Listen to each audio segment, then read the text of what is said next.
grandma Jen made the best pies. And I will never forget when my sister and I and my sister-in-law went to her house and she taught us how to make her pies, and just the laughter and the learning the tips and tricks. And, this is when she admitted that she buys her pie crust. She doesn't make it from scratch. Yeah. It's not as hard as it, but you're right. I mean, there's a lot that happens in that space. And if we start to take that away or don't give people that opportunity to have that experience, then that changes things a lot for people. I agree.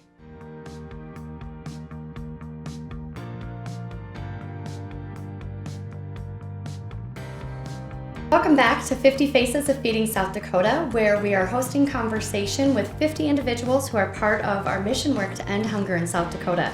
Today we are in Hot Springs, South Dakota, and we're meeting with Kay Birkholt with the Hot Springs Ministerial Association Food Pantry. And we're going to talk a little bit about what hunger looks like here in Hot Springs, how the pantry is serving the community, the Senior Box program, which is administered here at Hot Springs, and what the future looks like for the food pantry. Kay, thanks for joining us. Thank you. Appreciate it. So why don't you start by just telling us a little bit about the community of Hot Springs? So Hot Springs is, I would call it, a unique little gem in the Southern Hills. South of Rapid City, about an hour, and it's got as you might imagine, a hot springs, natural warm springs that runs through town, which is why people came here back in the day to soak in the soothing mineral springs and healing springs, and so that's kind of where the town got its origin. It's got some wonderful tourism between the Evans Plunge, and we've got a beautiful mammoth site here. There's a state veterans home. There's a large VA facility here. So it started way back Civil War times when soldiers were brought here for care. Wow. So it's got a very long storied history, a lot of beautiful sandstone architecture throughout the community, which really makes it very unique. I grew up here, so it's home for me. I've been away for a while, but moved back about 7 years ago. So it's a very easy place. It's very community, very people looking out for one another. And so I think it's kind of a little bit of a hidden gem down here in the Southern Hills. So you say Southern Hills, and I'm from the other side of the state, admittedly, don't hold it against me. But on my drive down here, you're very much winding through the hills. I came through Wind Cave National Park, saw some buffalo. What I didn't see on my way here, though, was a Walmart. That's right. There's really not a lot between Rapid City and here when it comes to talking about that, price point of shopping or that reduced cost shopping, big box store type of stuff. Right. What does food access look like here in Hot Springs? So we have two local grocery stores, Lynn's Dakota Mart and Sunny Superfoods are both located right here in town, and they're part of some local retailers. So Lynn's Dakota Mart has a store in Custer and in Pierre and a number of different locations. Sunny's also part of a larger organization that's got some Nebraska mostly, but here in Hot Springs, both have been in the community for a very long time. So we do have access here. Not uncommon for people to make the trek to Rapid. Mm-hmm. There's a Walmart in Rapid City, an hour south down in Chadron, Nebraska, also Walmart. So a few more options. There's Sure. Walmart, Sam's Club, Target, Safeway stores in Rapid City, but we've got just wonderful stores here in the community. So, you don't have to make that big drive if you don't need to. Sure. And I see houses here and there on my way down, kind of scattered in between small communities. About what mile range do you suppose is coming into Hot Springs to access the grocery options? I would say pretty easily, at least 5 to 10 miles.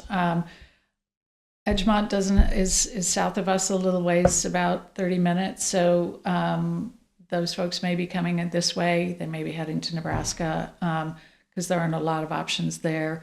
Ulrich's, Oral, some of the smaller communities sort of are right around us. A lot of farming and ranching, so they don't necessarily maybe need all that much access because they're growing some of their own. But there's a very wide, I would say countywide pretty much, and we're right up against Custer County, so a few of those folks are close enough. It's closer to come to Hot Springs than it is to try to go to Custer. So I would say from a food need standpoint, it's the entire county is coming into town for their goods and services. So then let's talk a little bit about what hunger looks like here in Hot Springs or food insecurity. Do you have sort of a grasp on maybe some of the challenges that people face specific to being in what we would call a rural area or rural community that lead to the need for greater food access? I guess some of the challenges, not everybody can put in a garden or grow a garden. We have a wonderful group here now that started recently, a community garden that you can get a plot and nice. Grow some stuff. And they actually are partnered with us here at the Pantry to bring excess produce to us. So some of those challenges, we've got a large senior population, so not always as mobile or able to get out. Not as much in a lot of rural areas. Transportation is always a bit of an issue, so not as easy to get around when you need to get around. Prairie Hills Transit has a presence here in the community, which is awesome, but it's not always that easy for folks to get around. So I think some of those are the bigger challenges. Just seniors who are on fixed incomes, in particular, and then maybe not getting to not easy access to where they need to get when they need to get there. Yeah, because it was a winding path down here. Right. And on this side of the state, when you get in the hills, a little bit of snow can do a lot. Right. And make it even more challenging to get where you need to go, right? Yeah, absolutely. So how did the food pantry here get started? Can you tell me? Give us a little bit of background, a bit of history.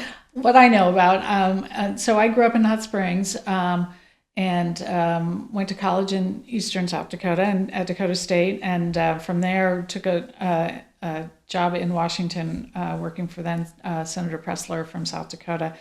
So I was out of the community, always called it home, but was just Christmas and holidays, visiting family and stuff.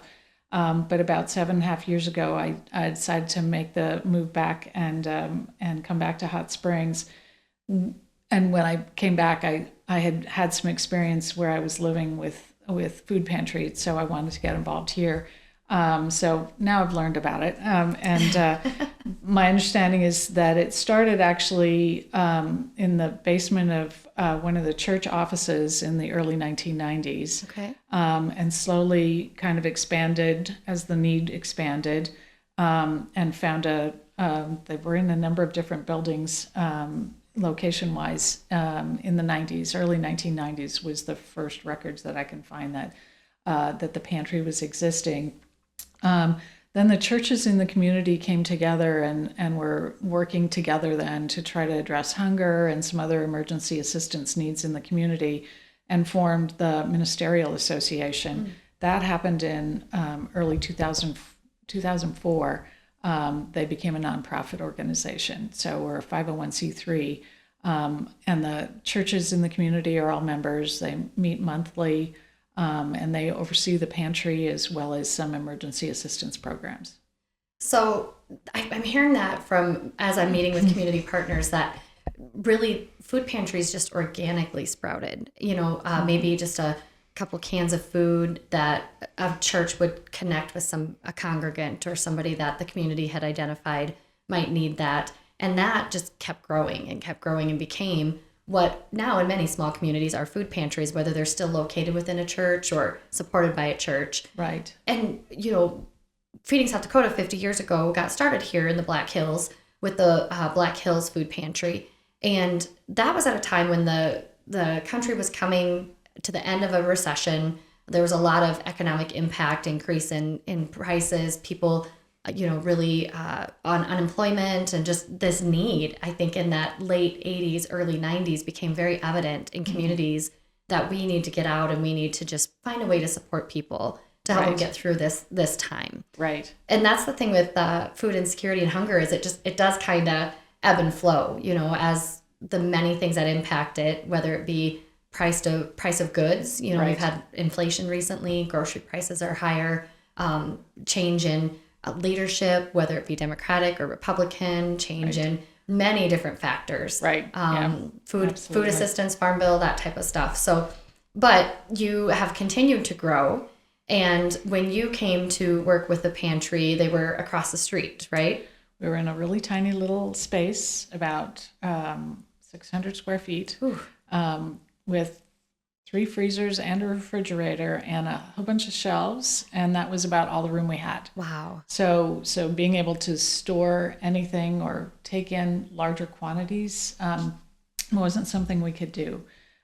So it was, I would call it a little bit impersonal. Like, you wasn't very warm. It was kind of down a hallway, little space. Yeah, You're squeezed in there. You squeezed in there. get You in, can get kind of out. get one volunteer and one client at the same time, and that was about it. Everybody else kind of had to wait in the hallway, and so it was not a for so many, it's hard to come to the pantry in the first place. So to not have a space that kind of feels inviting, at least, or welcoming, I think that also makes a big difference. So years back, we tripled our space, tripled our space, which has been tremendous. We've actually acquired an additional freezer and an additional refrigerator, actually, so we can store some more produce and do a little bit more with just engaging the clients that are coming in, trying to make the space welcoming. We always have a little puzzle going. I noticed that. I wanted to sit down right away and get going on that. We have had people that just come in and, they might have been a client or maybe volunteer or whatever. They just come in and work on the puzzle from time to time. So it's really that inviting community space, right? Right. Well, and we'd like to be more than just a food pantry. I think that's truly kind of what our long-term vision is what else can we be doing? So it's not just emergency assistance. It's what else, how else can we be helping people? And that's kind of plays into a long-term plan we have for the space. So I think the space is much nicer. It's easier to come in and just be comfortable and get warm for a little bit on some of the chillier days. And like I said, it also provides some space for us to be able to store food. So when we, maybe purchase some additional from Feeding South Dakota, or we've worked through them when the Church of Latter-day Saints has done some large donations in South Dakota. Yes. We've been able to take on, 5,000 pounds of food, whereas before we would never be able to have been able to take on a donation like that. We would have had to pass it up. Yeah. So the space has really, I think, enhanced our ability to support the community. And I noticed, so when I came in, you've got that nice welcoming, somebody's up there to greet you. And then there's a wall where individuals go behind to shop. And, I really, that sort of hit me as a sort of a barrier or because people are proud and having privacy and the ability to do that, because the front of your building is all windows. Right. And so I thought that was a really interesting setup and an interesting way to do it, so that people can preserve that dignity and come in and be able to shop, because you just, it could be your neighbor. It could be the person you're going to church with, or your child's, friend's family, and they might not want you to know that. Right. It's not easy for people to ask for help. That feature actually happened to be in the building already. When we moved in, it was here because the space was used by the local newspaper, and they did printing services and stuff. So their offices and stuff were kind of behind that wall, and that was their reception space. And it worked. It works well for us. We actually had that mural painted. So there was a local veteran that did that mural for us. It kind of depicts the Lily of Hot Springs. Again, it was just a gray wall. So again, trying to make the space inviting. But it's tries to provide just a little one-on-one then for the individual and the volunteer. And when folks come, we try to give them choices on the shelves. So we pre-pack some items for them, but also try to give them some options so they can take things that will actually work for their family, and not just assume like, here's a bag of things that good luck, kind of thing. So So try to give them some choices and make them feel like they've got some control over some things that they don't always have control over. Sure. Not everybody wants to eat pinto beans. Right, exactly. Or knows how to, what to do with peas or split peas, right. That type of thing. And or their kids don't like chunky peanut butter. Right, so. They want the creamy. So tell me a little bit about your programs that you do here through the Pantry. What are the different ways that people access food and the different opportunities they have for additional resources while they're here? So I would say, especially in small communities, partnering with other organizations is so important for us. And Feeding South Dakota is one of those organizations for us. We also work really closely with the 2 grocery stores here in town. I mentioned the community garden, so they're now providing produce for us when we can. So some of those partnerships are so key to making this all work. But anybody can come to the Pantry, local in the community. Ideally, we don't say no to someone needing food. So we do have clients from Oglala, Lakota County. So we've got a gentleman, for instance, he uses the VA services. So he's a veteran, doesn't have a pantry that near to him down on Pine Ridge. And so he comes when he's got an appointment, he stops by. So we try to do, whatever we can for whoever walks in our door if we can. So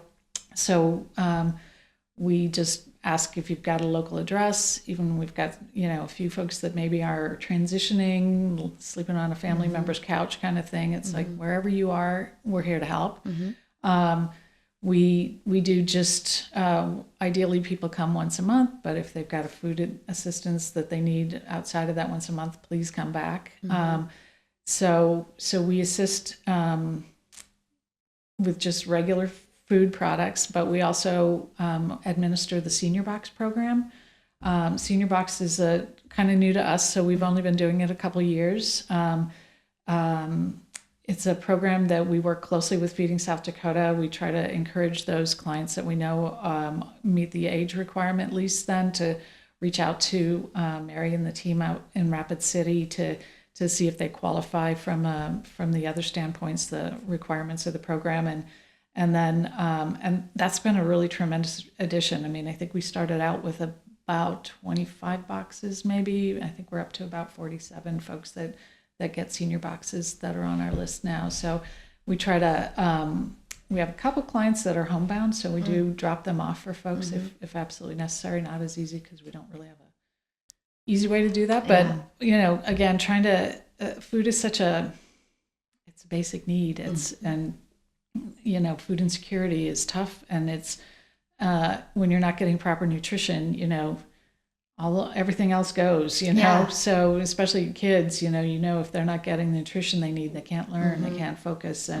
And so whatever we can do to partner with Feeding South Dakota, we work pretty closely with the school. Also, if they have any needs or assistance, we've partnered with the school in the sense that we've had the 5th grade student council has come down, so they kind of learn about what happens at the pantry and try to put some perspective, that there are people in the community that need help, and this is where they come, and kind of what it looks like. So we've had them stuff bags and do all kinds of little things here too. Great opportunity to help them understand that there is a greater need, and that by giving a little bit of their time, they can help with that. Yeah, they're super enthusiastic, and then when they leave here, they want to go do something at the school. And so great.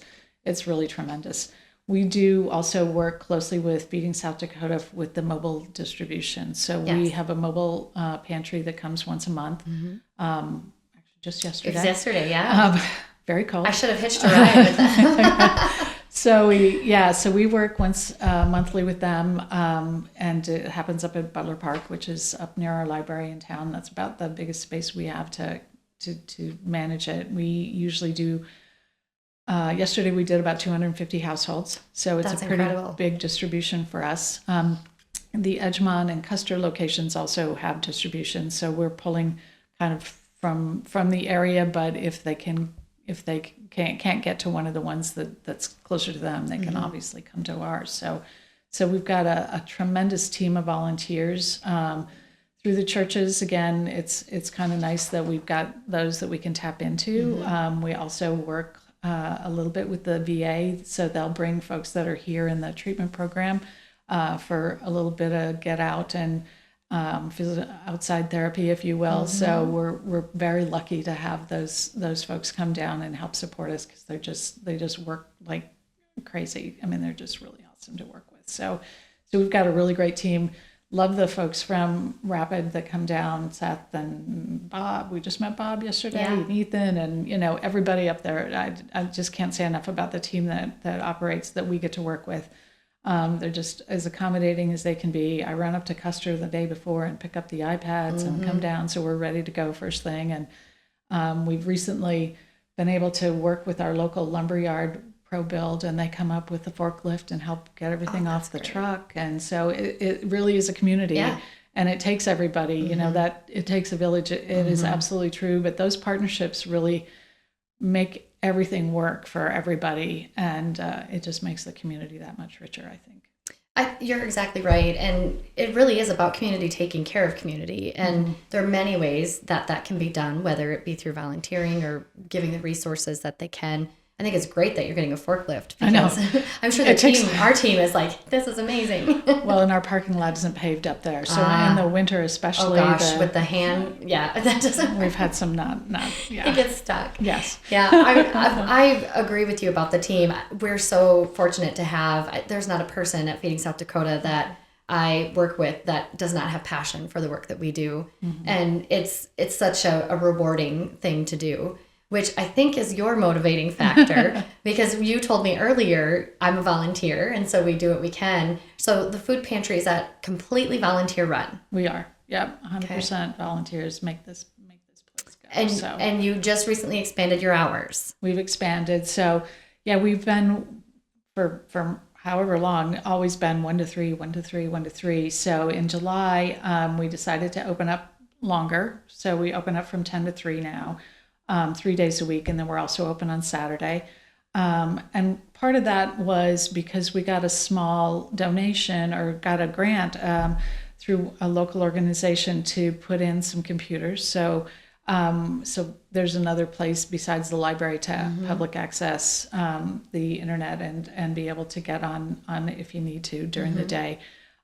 We've partnered recently too, and one of the reasons we wanted to expand our hours, we've partnered with the SHINE organization, which is the Senior Health Information Organization. They come down once a month and just help seniors with questions about their medical and insurance information and all that kind of stuff. And having the computers kind of helps them out too. So if they need somebody to log on, they can utilize that. So, but yeah, we've expanded, which has actually been positive.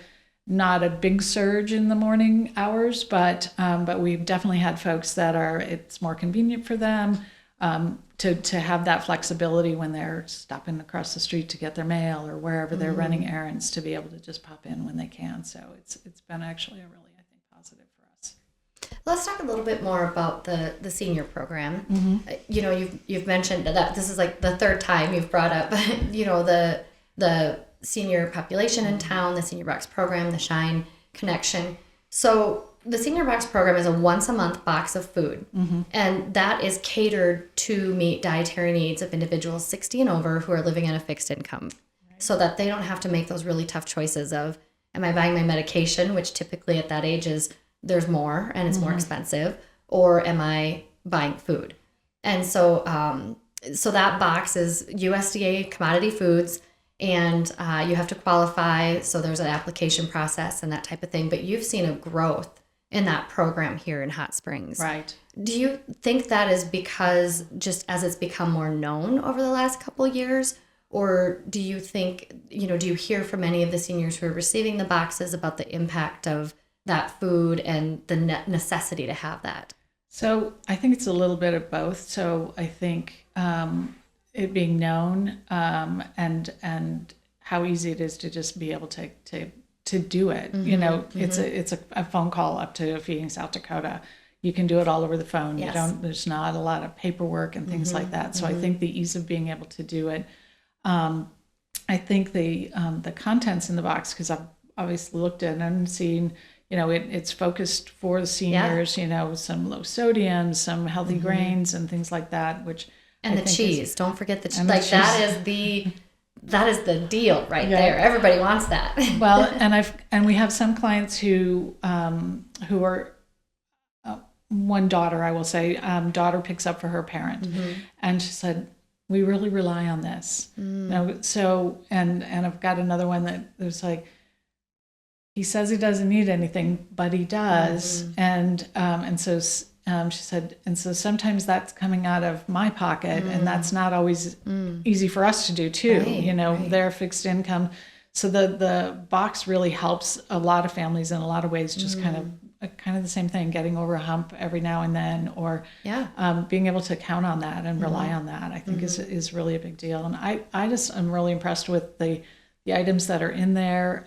Actually, I took one of the recipes and we made the little pumpkin little breakfast cookie things, which were delicious actually. So I was like, these are really good. We were trying wanted to try one of the recipes. So anyway, there's that's the other thing that's in there too. I was just going to say, let's talk a little bit about that. Yeah. It's not just the food. Right. That is one of the things is that, and this is a requirement of the program through the USDA, but that there's nutrition information in every box, and that can range from how to balance your salt intake to how to stay hydrated to how to store leftovers even in a safe way, and then usually there's a recipe that includes one of the ingredients in the boxes. I've never tried them, but now I'm gonna start it was a really great recipe, and I wouldn't have thought of it initially. I was like, I actually looked at it because it was a pumpkin with chili, pumpkin in chili. And I was like, I bet that would actually taste good. And then, but there was a second recipe on there for a little breakfast cookie thing that was really good, actually. Raisins and some nuts and just a little bit of pumpkin and a wheat flour. So very easy to make and has great ingredients in it for nutritious or balanced. Yeah. Agreed. It was really nice. I think that's a really big plus for people too, because seniors sometimes too, it's like, what am I making? Trying something different or doing something like that. I think that's a huge thing. And that's something we've kind of, in the back of our minds, kind of focused on a little bit. It's like trying to come up with, are there recipes we can get that we can give people that they can make with the stuff we're giving them? So that's kind of a back burner idea for us too. Yeah, it's a hot topic or a high request too through our mobile food distributions because those came through COVID. It's prepackaged food. We were talking about that earlier, that it's sort of, here's what you get. And I myself am celiac. And so I look at that box and I think sometimes I wouldn't be able to eat the pastas. There are things in there I would be able to eat, but, and my family would certainly be able to eat, but I don't have that choice of taking a different type of food.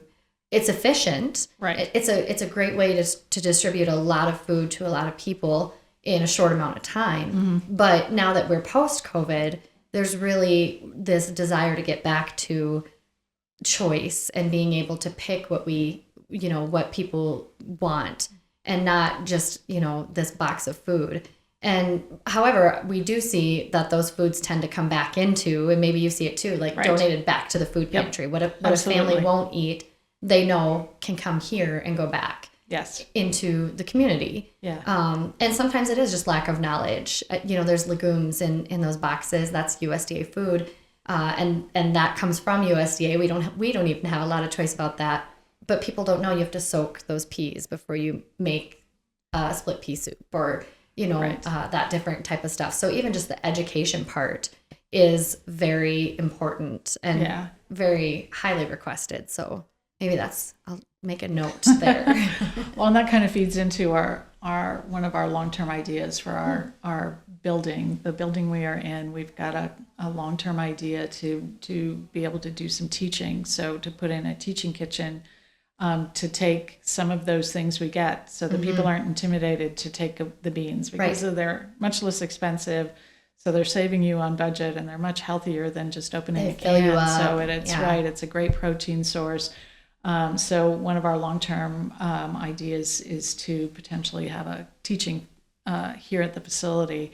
And that sort of bore out of people actually that came, because we usually try to have dry beans, and even in the summer when we get squash and things like that, a few folks have been, I don't really know what to do with that, you know. And that's hard to say even. Right, right. And so it's like, well, let's show people. Let's try to make them comfortable with taking these, and especially if you can target maybe seniors, or you can target a family group or whatever, you can come up with those recipes and plans, and I think long term it just kind of connects the dots for folks, and it's just kind of makes sense in the long run.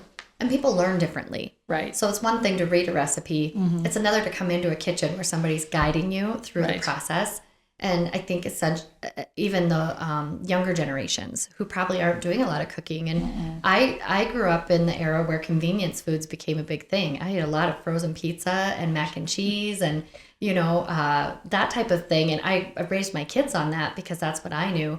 And now there's this desire to go back to that, you know, from the garden, healthier for you, but you have to know how to prepare it. You have to know what do you do with the spaghetti squash? You know, you don't just open it and it's ready to go. And that can be very intimidating for people who don't know or don't have the resources or the tools. Right, exactly. So that's a great idea to expand that, and give people that place to do that.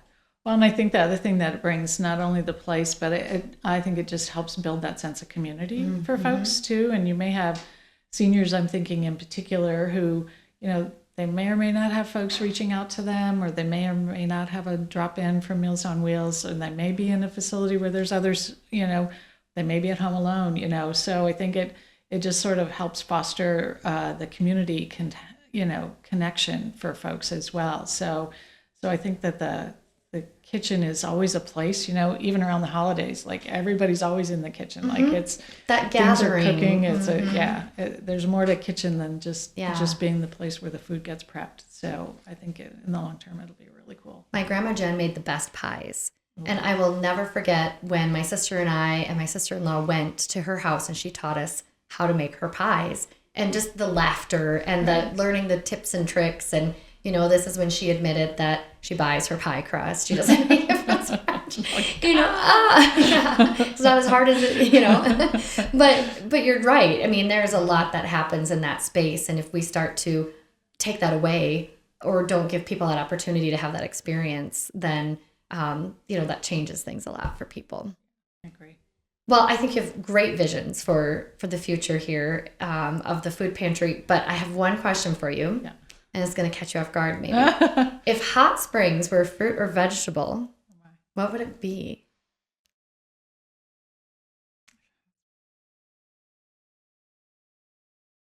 I would have to maybe say something warm and tropical. We've got the warm water sort of all year round, you know. So and we get this beautiful steam in the winter. It's absolutely stunning when it's cold. The air's cold, but the steam is rising up off of the creek through town. I mean, it's just stunning. Although it's cold, so warm tropical things. I'm going to go with cherry because that's a personal favorite of mine.